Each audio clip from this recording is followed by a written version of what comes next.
Di sudut dusun Krapiak yang sunyi, berdiri sebuah warung kecil berdinding papan dan beratapkan seng yang sudah mulai berkarat. Warung itu milik seorang janda paruh baya bernama Bu Sarti. Setiap pagi, ia membuka pintu warungnya dengan suara gemeretak khas engsel berkarat, lantas menata dagangan dengan penuh kesabaran. Beras, minyak goreng, mie instan, gula, sabun cuci, rokok kretek murah, dan camilan anak-anak yang dibungkus plastik transparan. Meski penghasilannya tak seberapa, Bu Sarti menjalani hari-harinya dengan ikhlas.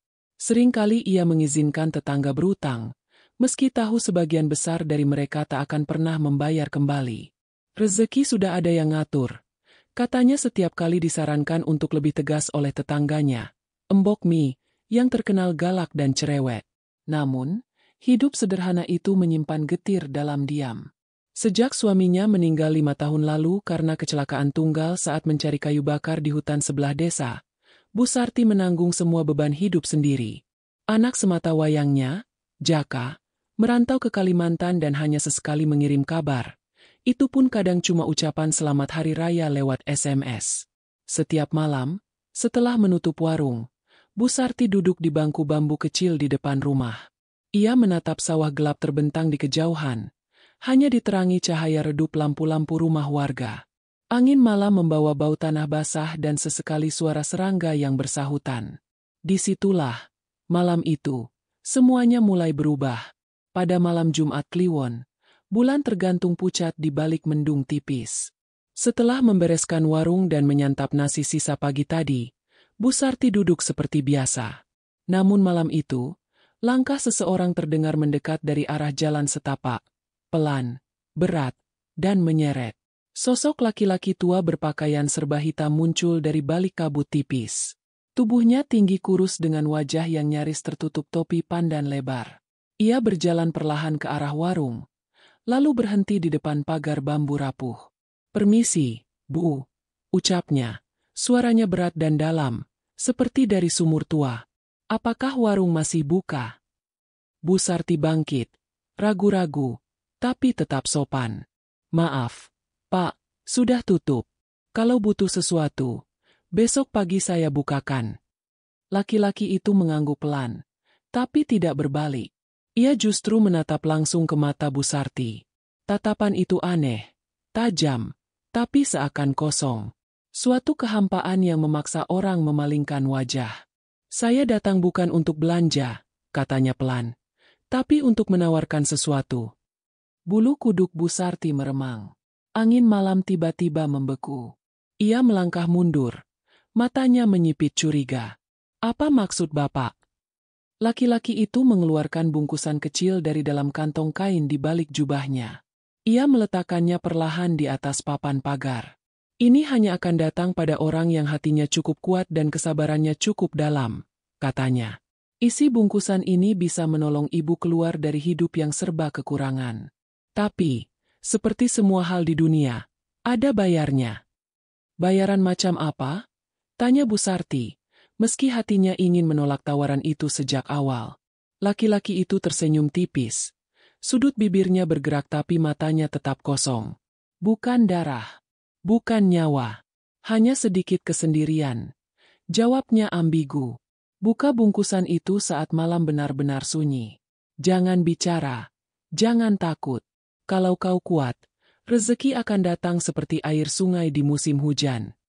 Sebelum Bu Sarti bisa bertanya lebih jauh, lelaki itu berbalik dan menghilang begitu saja dalam kegelapan. Langkahnya tak terdengar lagi, seolah tertelan malam. Dengan tangan gemetar, Bu Sarti mengambil bungkusan kecil itu, dibalut kain kafan tipis berwarna abu-abu dengan simpul yang terlalu rumit untuk ikatan biasa. Rasanya hangat di tangan. Aneh. Ia memandangi sejenak sebelum akhirnya membawanya masuk ke dalam rumah. Malam itu, Bu Sarti sulit tidur. Pikiran tentang laki-laki asing tadi terus bergema di benaknya. Siapa dia? Mengapa tiba-tiba datang ke warung kecilnya? Dan bungkusan ini, apa yang dimaksud dengan kesendirian sebagai bayaran? Jam menunjuk pukul 2 dini hari saat desa benar-benar hening. Hanya suara angin dan sesekali lolongan anjing jauh di kejauhan. Rasa penasaran menang atas ketakutan. Bu Sarti duduk di ruang tengah, menyalakan lampu minyak kecil, dan membuka simpul bungkusan itu. Di dalamnya, hanya ada satu benda, kendi tanah liat kecil yang warnanya kehitaman. Tidak ada tutup, dan bagian dalamnya kosong. Tapi saat ia menyentuh bagian bibir kendi, hawa dingin menjalar ke seluruh tubuhnya seperti aliran listrik halus. Ada ukiran halus di permukaan kendi, tulisan kuno yang tak bisa ia baca, tapi terasa hidup di bawah sentuhan kulitnya. Tiba-tiba, udara di ruangan berubah. Angin yang tak tahu dari mana asalnya berhembus lembut, memadamkan api lampu minyak. Dalam gelap, Bu Sarti mendengar bisikan. Samar, nyaris tak terdengar, tapi jelas memanggil namanya. Sarti. Ia membeku. Tubuhnya tak bisa bergerak. Tapi bisikan itu tak mengancam, malah terasa akrab, seperti suara dari masa lalu. Dan dalam sekejap, semua hening kembali. Fajar menyingsing perlahan di dusun Krapyak. Kabut tipis masih menggantung rendah, seolah enggan beranjak dari tanah basah yang semalaman diselimuti angin kelam. Di dalam warung kecilnya, Bu Sarti masih termenung. Matanya tak lepas dari kendi tanah liat gelap yang kini ia letakkan di atas rak belakang, berdampingan dengan stoples kerupuk dan botol sirup kosong. Tumpukan uang lusuh dan koin perak dari balik karung beras kini telah ia simpan dalam laci terkunci. Tapi rasa genting dalam dadanya belum reda. Tidak ada penjelasan logis bagi kejadian semalam. Suara bisikan, tawa halus seperti anak kecil, dan udara dingin yang seakan menindih tubuhnya. Meski begitu, hari itu warungnya tampak lebih ramai dari biasanya. Pelanggan datang dari luar dusun, membawa uang tunai dan membeli dalam jumlah besar. Dagangan yang biasanya bertahan seminggu habis dalam setengah hari. Tapi ada hal yang lebih membuat bulu kuduknya berdiri. Saat ia membuka kendi tadi pagi, koin yang diletakkan di dalamnya menghilang entah kemana.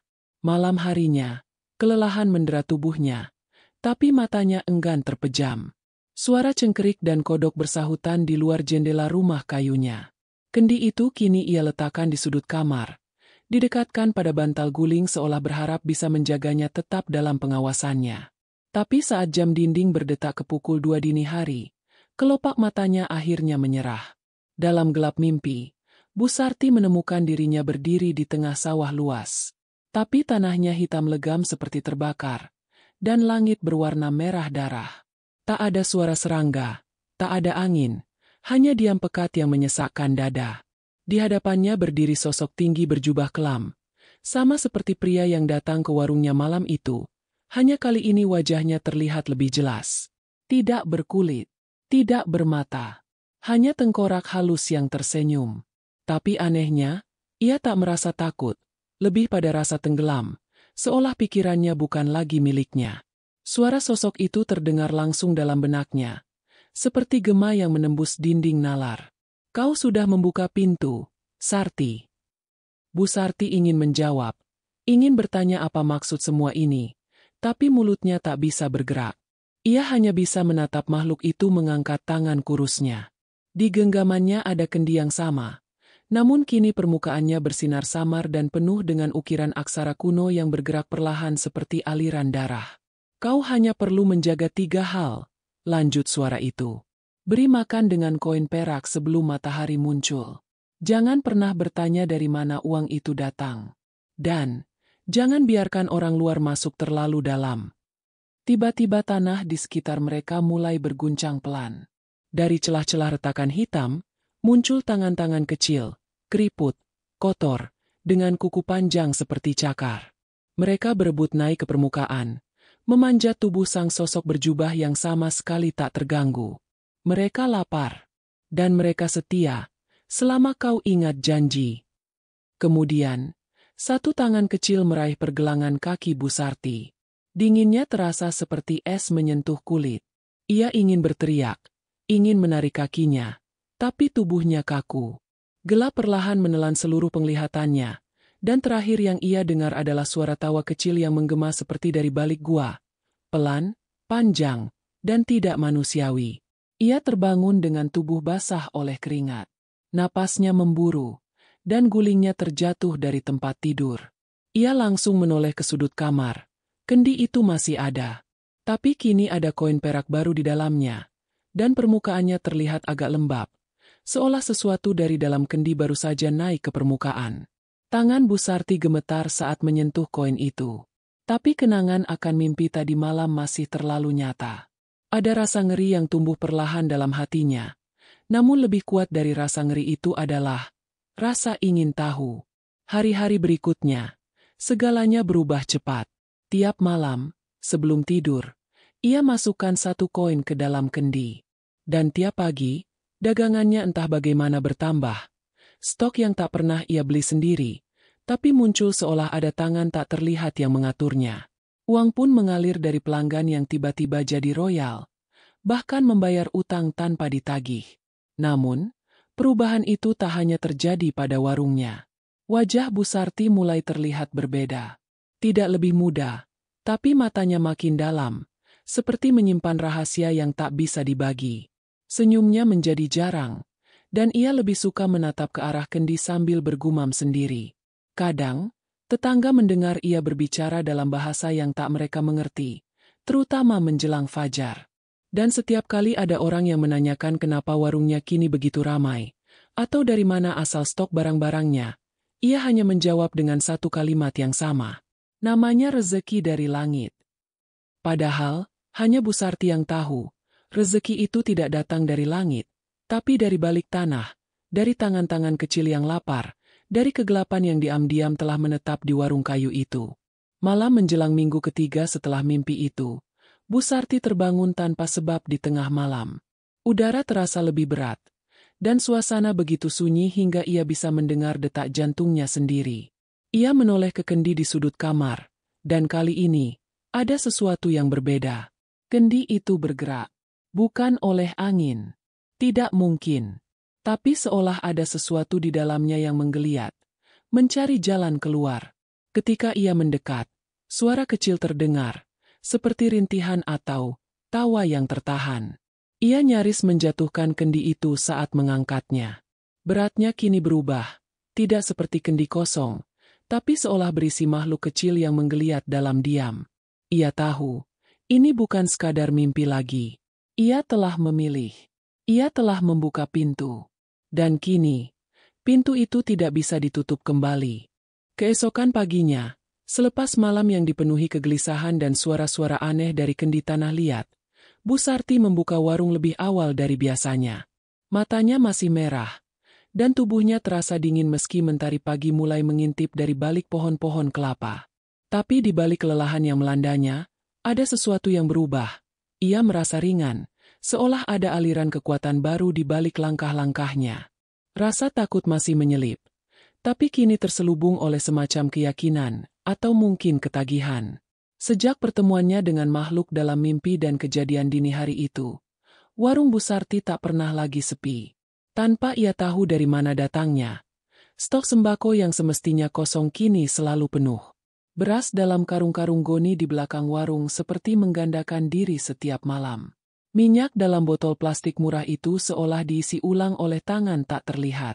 Bahkan rokok dan permen yang ia tak pernah pesan, tiba-tiba muncul rapi di rak dagangan. Pelanggan datang dari arah yang sebelumnya tak biasa, dari ujung dusun, dari desa sebelah. Bahkan ada yang berkendara jauh-jauh hanya untuk membeli kebutuhan harian di warung kecil yang dulu nyaris tak dikenal itu. Warga mulai heran, tapi tak bisa membantah. Semua barang di warung Bu Sarti lebih murah, dan terasa lebih awet. Namun di balik semua itu, ada detail-detail kecil yang makin lama makin sulit diabaikan. Suatu sore, Embok Mi, tetangga depan rumah Bu Sarti, datang membawa uang receh dan sepotong kue. "Tolong ya, Sar. Utangku yang bulan kemarin. Ini aku cicil," katanya ramah.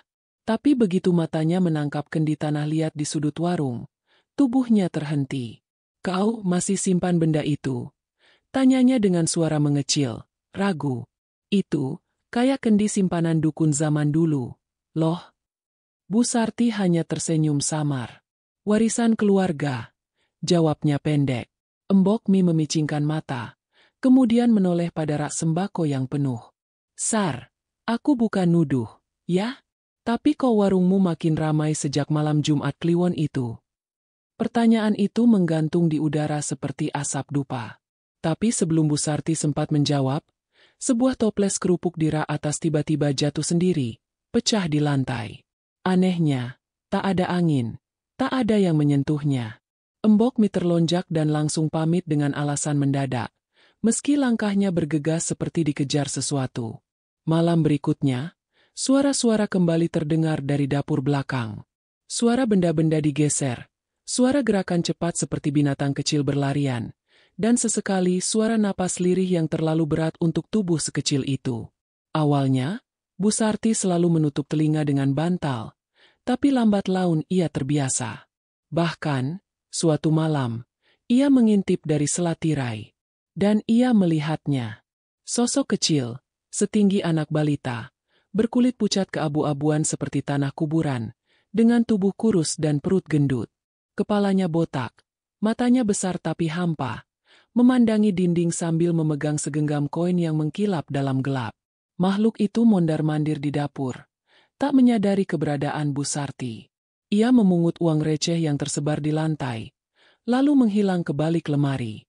Saat napasnya kembali normal, hanya satu hal yang ada di pikiran Bu Sarti, mereka nyata. Dan entah mengapa, itu justru membuatnya tenang. Pagi-pagi sekali keesokan harinya, anak kecil bernama Wawan, putra Pak RT, berlari-lari di halaman sambil mengejar layang-layang. Ketika benangnya putus dan melayang jatuh ke belakang warung Bu Sarti, ia mengejarnya dengan riang.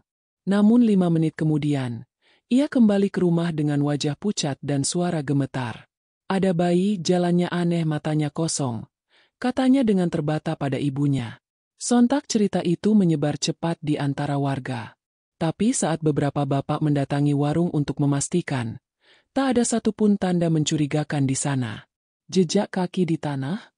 Ada, tapi sangat kecil, lebih kecil dari kaki Wawan sendiri. Dan lebih ganjil lagi, mereka menemukan sebaran uang logam di sudut pagar, berderet rapi seperti umpan. Pak RT sempat bertanya langsung kepada Bu Sarti, tapi jawabannya sama seperti sebelumnya. Senyum kecil, ramah, tanpa menjawab inti pertanyaan. Sejak itu, warga mulai menjaga jarak. Namun semua itu tak menghentikan rezeki yang terus mengalir. Dalam hitungan minggu, warung Bu Sarti direnovasi. Dinding papan diganti tembok bata, atap seng diganti genteng merah. Bahkan ia membeli sepeda motor bebek bekas dan kulkas kecil. Anehnya, tak ada satupun pengiriman barang yang terlihat oleh warga. Setiap pagi saat mereka melintasi warung itu, stok barang dan perabot baru sudah ada di sana, seolah ditumbuhkan dari tanah semalam. Dalam sekejap, perempuan yang dulu menambal ember bocor dengan lilin dan menyapu lantai dengan sapu lidi bengkok itu telah berubah menjadi simbol sukses misterius. Tapi perubahan itu menular lebih jauh daripada yang bisa dilihat. Wajah Bu Sarti semakin pucat. Bibirnya sering membiru, terutama menjelang pagi. Ia tak lagi tertidur lelap, dan di bawah matanya selalu ada bayangan gelap. Kadang ia bicara sendiri dalam bahasa yang bahkan tak menyerupai bahasa Jawa, Sunda, atau apapun yang dikenal warga sekitar. Ketika seorang tetangga mencoba memotretnya diam-diam untuk disebarkan ke grup WhatsApp RT, hasilnya hanya gambar kabur dengan garis cahaya aneh melingkari kendi tanah liat yang selalu diletakkan di dekatnya. Lalu, pada malam Jumat Kliwon berikutnya, tepat 1 bulan sejak kunjungan makhluk dalam mimpi itu, warung Bu Sarti tertutup rapat. Lampu padam. Tak ada suara apa-apa dari dalam. Tapi beberapa warga bersaksi melihat sosok kecil berlarian di genteng warung. Ada yang bersumpah mendengar suara tangisan perempuan dari dalam, bercampur tawa anak-anak. Keesokan harinya, warung kembali buka. Tapi Bu Sarti tidak keluar menyapa seperti biasanya. Hanya kendi yang diletakkan di depan pintu, dan di atasnya secari kertas lusuh bertuliskan tangan gemetar. Yang kau beri makan, akan setia. Tapi jika kau lupa, ia akan memilih sendiri. Perubahan mendadak yang awalnya membawa kekayaan kini mulai berbau busuk. Secara harfiah, warung itu mulai mengeluarkan bau amis samar tiap malam. Seekor kucing liar ditemukan mati di bawah jendela dengan perut robek.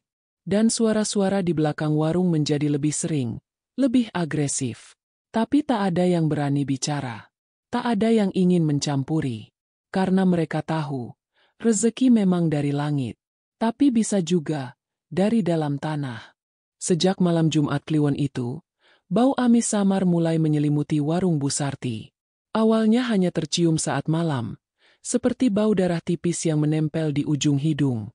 Tapi dalam waktu beberapa hari, aroma itu makin kuat, bercampur dengan bau tanah basah dan sesuatu yang membusuk. Bahkan pelanggan mulai mengeluh pelan-pelan. Beberapa dari mereka hanya membatin, tapi ada satu dua yang memilih mundur saat mendekati pintu warung. Bu Sarti, seolah tak menyadari apapun, tetap berdiri di balik etalase dengan senyum kaku dan mata yang semakin cekung. Tubuhnya makin kurus, tapi gerakannya justru lebih ringan. Ia membuka warung setiap pagi sebelum azan subuh dan menutupnya lewat tengah malam. Tidak seperti dulu, kini ia tak lagi duduk di depan rumah saat malam menjelang. Sebaliknya, ia lebih sering terdengar berbicara sendiri dari balik pintu, dengan suara lirih, seperti tengah membacakan sesuatu. Dan pada suatu malam yang sunyi, warung itu sekali lagi mengundang kejanggalan yang tak bisa ditolak warga. Pagi itu, Damar, anak laki-laki tetangga yang masih duduk di bangku kelas 5 SD, bermain layang-layang usai pulang sekolah.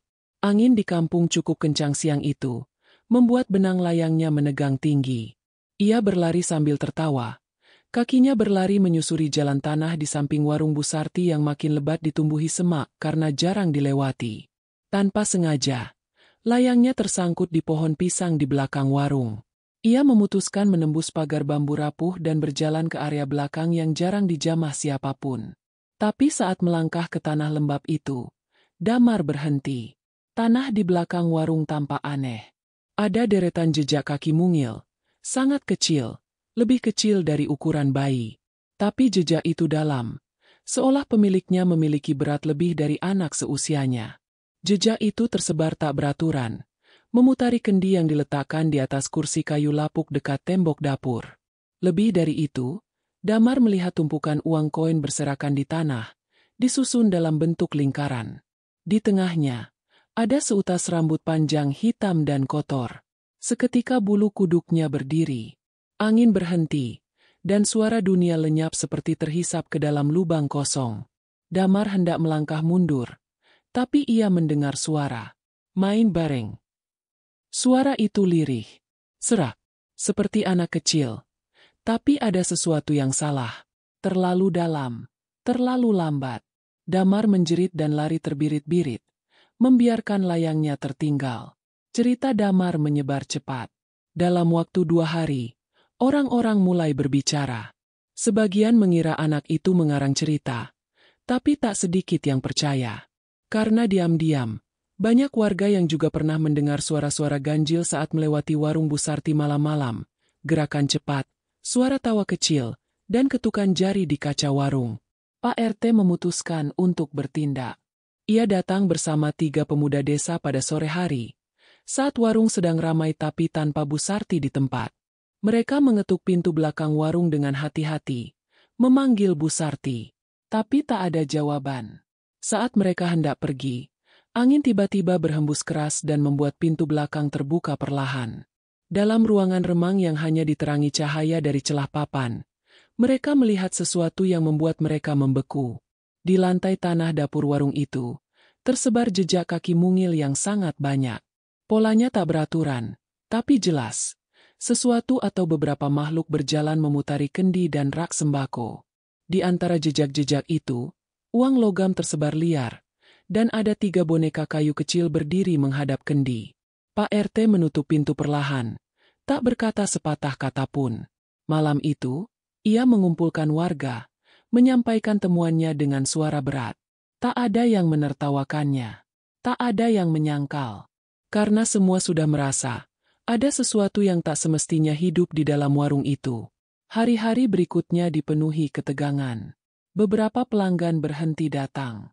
Beberapa tetangga pindah tidur ke rumah kerabat. Tapi Bu Sarti tak berubah. Ia tetap membuka warung seperti biasa, seolah tak menyadari kecemasan yang menggumpal di sekitar rumahnya. Namun yang paling janggal adalah anak-anak desa.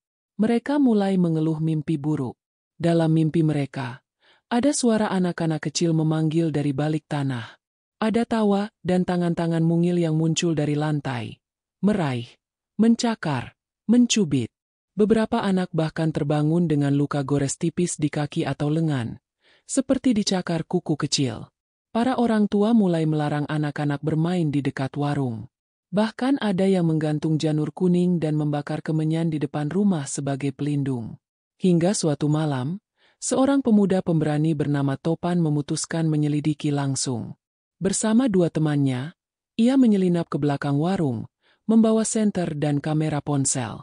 Mereka menunggu hingga lewat tengah malam, dan udara terasa pekat, seperti bernapas di bawah air. Saat mereka memutar ke sudut belakang, sinar senter mereka menyorot sesuatu yang bergerak cepat melintas di antara semak. Senter diarahkan cepat, tapi tak ada yang terlihat, kecuali jejak. Jejak kaki kecil, sangat banyak, seperti kawanan anak kecil sedang menari di atas tanah. Lalu mereka melihat kendi itu, masih di tempat yang sama, tapi kini terbuka sedikit, dan dari dalamnya terdengar tawa. Pelan, ganjel, tidak wajar. Topan, yang bernyali paling besar, mendekat dan mengangkat kameranya. Tapi sebelum ia sempat merekam, suara-suara mulai bermunculan dari segala arah. Tap, tap, tap. Langkah kecil, mendekat cepat. Angin berhembus keras dari arah kendi, dan sesuatu seperti kabut hitam melayang rendah, memutar di sekitar tanah. Tawa itu berubah jadi jeritan, lalu tangis anak-anak kecil, lalu suara rintihan seorang perempuan. Teman-teman Topan menariknya mundur, dan mereka lari secepat mungkin keluar dari area warung. Keesokan paginya, Topan jatuh sakit, panas tinggi, mengigau. Dalam igauannya, ia berulang kali berkata, "Mereka lapar, jangan biarkan kendi kosong." Mereka marah. Desa Kerapiak tak lagi seperti dulu. Warga mulai menutup jendela sebelum maghrib. Anak-anak dilarang keluar rumah setelah azan Isya. Jalanan di dekat warung kini gelap dan sunyi, dan orang-orang membentuk jalan memutar untuk menghindarinya. Warung itu tetap berdiri, dengan kendi yang makin kelam, dan jejak-jejak kecil yang semakin banyak. Seperti kawanan tak kasat mata sedang menunggu waktu untuk keluar semua, bersama-sama. Sejak malam Jumat Kliwon terakhir, dusun Kerapiak diliputi ketegangan sunyi. Meskipun tak ada yang benar-benar tahu apa yang terjadi di rumah Bu Sarti malam itu, warga makin yakin bahwa warung yang dulunya sederhana kini jadi semacam tempat sakral yang tak bisa sembarangan disentuh. Kendi tanah liat kini diletakkan di depan pintu setiap malam, dan siapapun yang berani mendekat selalu merasa ada yang mengawasi dari balik celah dinding, mata kecil yang tak pernah berkedip. Tapi perubahan yang lebih mencolok terjadi pada Bu Sarti sendiri. Matanya kini selalu merah, seolah kurang tidur terus-menerus. Suaranya makin pelan dan kaku, seperti berbicara sambil menahan sesuatu yang berusaha keluar dari tenggorokannya. Setiap pagi saat membuka warung, ia selalu membasuh kendi dengan air mawar dan menyisipkan 3 batang dupa kecil ke lubang bibirnya, lalu menaruh 1 koin perak di dalamnya. Itu ritual yang tak pernah dilewatkannya. Sampai suatu malam, ia lupa. Hari itu sangat melelahkan. Seorang saudara jauh dari desa sebelah datang tanpa pemberitahuan, membawa kabar bahwa Jaka, anak sematawayangnya, akan segera pulang dari Kalimantan. Kabar yang seharusnya menggembirakan itu justru mengaduk perasaannya. Sudah lebih dari 3 tahun ia tak mendengar suara anaknya. Tiba-tiba, setelah semua berubah, Jaka akan datang? Sore itu ia sibuk membereskan warung, menyapu, mengganti taplak meja, dan menggulung spanduk usang bertuliskan, "Warung murah rejeki lancar." Hatinya campur aduk, gembira, tegang, bahagia, tapi juga cemas. Malam tiba lebih cepat dari biasanya. Hujan gerimis turun, membuat suasana dusun makin lengang. Angin membawa suara daun-daun kering berbisik di antara genteng rumah-rumah penduduk. Tapi Bu Sarti kelelahan. Tubuhnya tak kuat lagi menahan kantuk, dan sebelum sempat menyiapkan koin seperti biasa, ia tertidur di depan ruang tengah dengan lampu redup menyala temaram. Kendi itu kosong. Pukul 2 dini hari. Lampu minyak tiba-tiba padam tanpa sebab. Angin menusuk masuk dari celah jendela meski semua rapat tertutup. Suara denting logam terdengar dari rak dapur. 1, 2, 3 kali. Lalu sunyi. Tak ada suara ayam. Tak ada jangkrik. Hanya detakan jam tua di sudut ruangan yang seperti menggema terlalu keras. Seketika, ras sembako di belakang warung bergoyang hebat dan jatuh menimpa karung beras. Stoples meledak, minyak tumpah ke lantai, dan kendi tanah liat itu menggelinding pelan hingga berhenti tepat di depan pintu kamar. Saat itulah, Bu Sarti terbangun. Matanya terbelalak, seketika sadar, ia lupa memberi makan. Tapi sebelum ia bisa bergerak, suara berat dan geram terdengar dari atap rumah, seperti sesuatu sedang berjalan perlahan, menyeret kuku panjang ke permukaan genteng. Lalu, duk, duk, duk, bunyi langkah-langkah kecil meloncat turun dari plafon, menuju ruangan tempatnya berbaring. Bu Sarti memejamkan mata, menggigit bibir, dan membaca doa dalam hati. Tapi suara itu tetap datang, berat napasnya, bunyi cakarnya, dan tawa pelan di ujung ruang. Kini ia tak punya pilihan. Dengan langkah gemetar, ia berdiri dan melihat ke sekeliling, lalu ke atas lemari tua, dan di sanalah dia. Sosok kecil itu berdiri membungkuk. Tubuhnya makin kurus, kulitnya makin gelap dan kering seperti arang. Matanya tak lagi kosong, melainkan bersinar merah redup, menatap tajam, menuntut. Perutnya yang dulunya gendut kini tampak cekung, seperti kelaparan hebat, dan mulutnya terbuka sedikit, menampakkan gigi hitam tajam. "Maafkan aku," bisik Bu Sarti, nyaris tak terdengar. Tapi makhluk itu tak mempedulikan permintaan maafnya. Ia merayap cepat menuruni lemari, mendekatkan wajahnya ke kendi, dan mencium lubangnya dengan dengusan marah.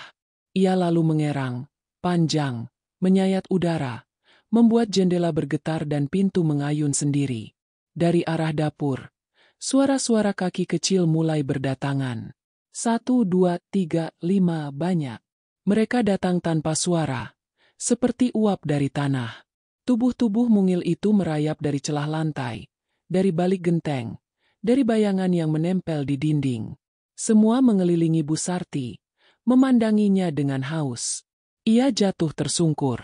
Tangannya meraih kendi dan buru-buru menjatuhkan semua koin yang ia punya ke dalamnya, berserakan di lantai. Tapi itu tak cukup. Mereka sudah terlanjur lapar. Dan sesuatu dalam perjanjian itu telah dilanggar. Salah satu dari mereka, yang tertua, mungkin yang pertama, mendekat ke wajahnya. Suaranya kasar, tapi jelas terdengar. "Kau lupa. Kau menipu kami. Maka kami pilih sendiri." Tiba-tiba, lampu menyala kembali. Semua menghilang. Dan hanya kendi yang tersisa, pecah retak di sudut ruangan, menyisakan genangan air hitam dan bau amis seperti daging lama yang disembunyikan di bawah lantai. Tubuh Bu Sarti tersungkur di atas lantai penuh koin, tak sadarkan diri. Pagi harinya, warga menemukan warung itu berantakan, seolah diterpa badai. Tapi tidak ada suara, tidak ada tanda-tanda perampokan. Hanya kucing-kucing berkeliaran mengendus-endus lantai. Dan Bu Sarti duduk diam di bangku depan. Mata terbuka tapi tak menatap apapun. Ketika Mbok Mi datang dan memanggil namanya, Bu Sarti hanya mengangguk pelan, lalu berbisik. "Sekarang mereka yang memilih. Bukan aku lagi." Malam itu, tanpa sepengetahuan warga, kendi yang sudah retak itu diikat kembali dengan tali janur dan dibungkus kain putih. Ia menggantungnya di depan pintu seperti mantra pengusir. Tapi suara-suara dari dalam rumahnya tetap terdengar. Suara langkah kecil, bunyi tawa tak wajar, suara bisikan dalam bahasa asing. Dan sejak malam itu, siapapun yang datang terlalu dekat saat matahari terbenam, tak pernah sama lagi. Malam-malam berikutnya, dusun Kerapiak seolah ditelan sunyi yang tak wajar. Sejak insiden kendi yang retak dan suara-suara aneh dari rumah Bu Sarti, warga memilih menghindari jalan di depan warung itu. Bahkan ayam-ayam enggan bertengger di pagar bambu yang dulunya jadi tempat favorit mereka saat senja. Tidak ada yang mengucapkan sepatah kata pun, tapi semuanya paham. Ada yang berubah, sesuatu yang tak bisa dijelaskan telah bangkit dari balik tanah. Di dalam rumah, Bu Sarti menjalani hari-harinya dalam ketegangan sunyi. Ia masih membuka warung setiap pagi, menyusun barang di rak yang sudah mulai lapuk dan membersihkan lantai yang tak pernah benar-benar bersih. Bau amis samar tetap tinggal di sudut ruangan, Meskipun ia menyiramkan air bunga setiap pagi. Ia menggantung kendi yang sudah dibungkus janur dan kain putih di pintu masuk, berharap bisa menenangkan makhluk-makhluk kecil itu, berharap masih ada cara untuk menebus kesalahannya. Tapi mereka tidak lagi berbicara padanya. Tidak lewat mimpi. Tidak lewat bisikan. Dan itulah yang paling menakutkan. Keheningan dari sesuatu yang dulunya hidup. 2 hari kemudian, Jaka pulang. Ia muncul di ambang pintu sore itu, tubuh kurus berkeringat, membawa tas ransel robek dan wajah penuh kerinduan. Suaranya parau tapi hangat saat memanggil. "Bu, ibu aku pulang." Tubuh Bu Sarti hampir roboh mendengar suara itu. Ia tak sempat tersenyum. Hatinya terpecah antara bahagia dan rasa bersalah yang menggumpal. Ia menyambut anaknya dengan pelukan, tapi tangannya dingin, gemetar, seolah tak yakin bisa memegang anak itu tanpa membawa celaka. Malam itu, mereka makan bersama untuk pertama kali setelah bertahun-tahun. Nasi goreng, telur dadar, kerupuk udang. Makanan biasa, tapi rasanya hambar di lidah Bu Sarti. Ia mencuri pandang pada kendi yang tergantung di balik pintu, lalu kembali menatap Jaka yang sibuk bercerita tentang tambang, rekan kerjanya yang keras kepala, dan rencana membuka bengkel kecil di kota. Tapi di balik tawa Jaka, Bu Sarti melihat sesuatu. Bayangan kecil yang merayap perlahan di sepanjang dinding, mendekati ruang makan. Ia tahu mereka datang. Ia tahu mereka telah memilih. Saat tengah malam, Bu Sarti terbangun dengan dada sesak. Rumah gelap gulita. Lampu pada meskipun hujan dan angin tak sedang melanda. Dari balik dinding kamar, terdengar langkah kaki kecil satu demi satu. Semakin banyak, semakin dekat. Kendi tergantung berayun sendiri, mengeluarkan suara gemeretak samar. Janur yang membungkusnya mulai menguning, sobek sedikit di bagian atas, seolah seseorang, atau sesuatu, telah mencabiknya dengan kuku. Bu Sarti bangkit dengan panik dan mengendap ke kamar Jaka.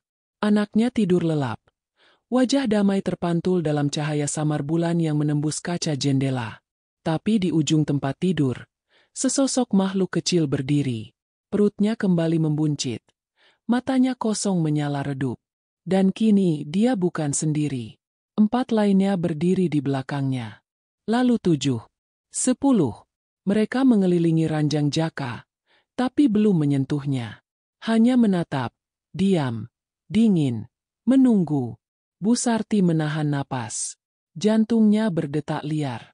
Dalam hati, ia memanggil mereka. Jangan-jangan dia. Ambil aku saja. Seperti mendengar pikirannya, makhluk tertua itu menoleh ke arahnya perlahan. Dan untuk pertama kalinya, ia mengangguk. Pagi harinya, warung Bu Sarti hangus terbakar. Api muncul tanpa suara, tanpa percikan, tapi menjalar cepat dalam hitungan menit. Rumah kayu dan warung yang dibangun bertahun-tahun itu berubah jadi abu sebelum siapapun sempat menyelamatkan apapun. Anehnya, tak ada bau daging terbakar, tak ada jeritan, hanya asap tipis yang menggantung di udara, membawa bau amis dan dupa basi yang membuat perut mual.